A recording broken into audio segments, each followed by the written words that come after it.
It's Kelly Jayne McCann, the Organizing Maven. For those of you that don't know me yet, I'm a professional organizer and clutter coach, and you can find me at organizingmaven.com. What I want to talk to you about today is how to develop a decluttering mindset. And the trick to doing that is that you're going to have to ditch the guilt. Clutter. It is a big deal in most people's lives. It's so easy to accumulate, but as we all know, getting rid of it isn't so simple, right?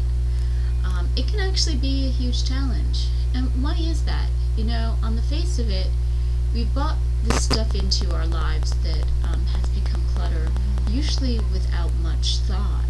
So letting it go should be pretty easy, right? On the face of it, yeah, and it would be if it wasn't for that pesky little thing called emotion. Those damned emotions will get us every time.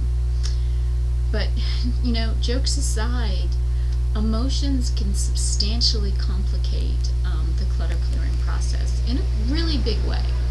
And guilt is the emotion that tops the list. The thing that I hear from clients most often is, I feel guilty for getting rid of it. I can't do it. I feel too guilty. Over and over I hear that. And they're holding on to stuff that doesn't serve a purpose in their life anymore. It's not stuff that they need. It's not stuff that they use. It's not stuff that they love. It's just stuff that's taking up space and sucking energy from them. Now, the reason that they feel guilty, those reasons, they run the spectrum. Why do they feel guilty? Sometimes it's because they paid good money for it. Sometimes it's because it's, it was passed down from another family member. Oh, I hate to call it an heirloom because that signifies some sort of value, but in this case, whatever's been passed down doesn't have any particular value to these people. So the big question then is, how can we overcome the guilt? How can we overcome the emotion? That's a pretty tall order. So this is what I say. I say, let's not overcome it. Instead, let's use it to our advantage.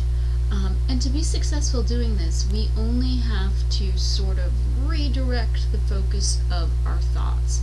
It's kind of like a gem. You know, a gem has many facets, so too does any problem. It's got lots of different angles you can look at it. So if the way you're thinking about an issue isn't helping you find a solution, just adjust the way you're viewing it. Look at it from a different angle. So let's suppose that you do have clutter, and let's suppose that for whatever reason you're feeling guilty about letting go of those objects. So how can you refocus your guilt so it serves you really, really well? I know this might sound a little bit like crazy talk, but it's not. You can take a really bad feeling and you can turn it into a really good feeling and use it to your advantage. Now, before I explain what I mean now, I want to just interject a little caveat here. I have great ambivalence even talking about guilt in this way, because I personally think guilt should be reserved for really serious situations where you've done something that you know is really bad, and so having that awful feeling is legitimate.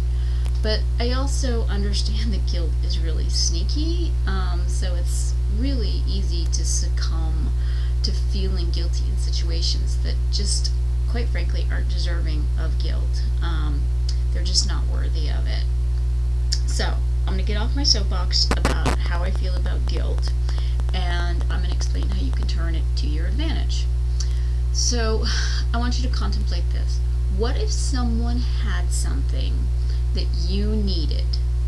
They could easily give it to you, they could easily sell it to you, but they choose not to. They never use it themselves, they don't need it, they don't even love it.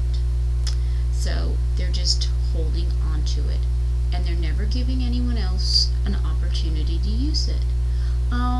What would you think of a person like this?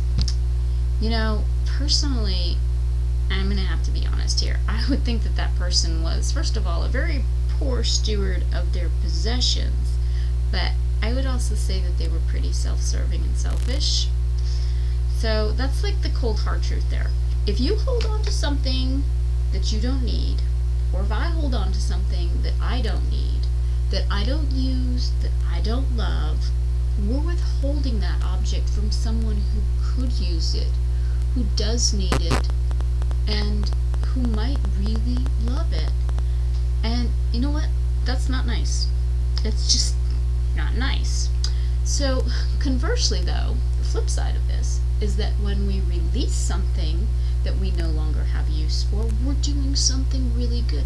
We're improving lives. We're improving our own life by letting go of the things that we don't need, freeing up space and freeing up energy in our own lives, and we're improving the lives of the people that are going to ultimately be the recipients of these goods. So can you see how just sort of refocusing the way you look at it, refocusing how you're thinking about guilt, essentially you're changing the thing that you're feeling guilty over. Instead of feeling guilty about letting it go, you're now going to feel guilty about holding on to it. So if you have to have guilt in your life, use it to your advantage. Use it to do something good. So I guess the question that I would ask you now is, wouldn't you rather be seen as generous and kind rather than cleaving and self-interested? I know that I would. So I want to challenge you to give this a try, see if it works, because you know there is nothing to lose except a whole lot of clutter.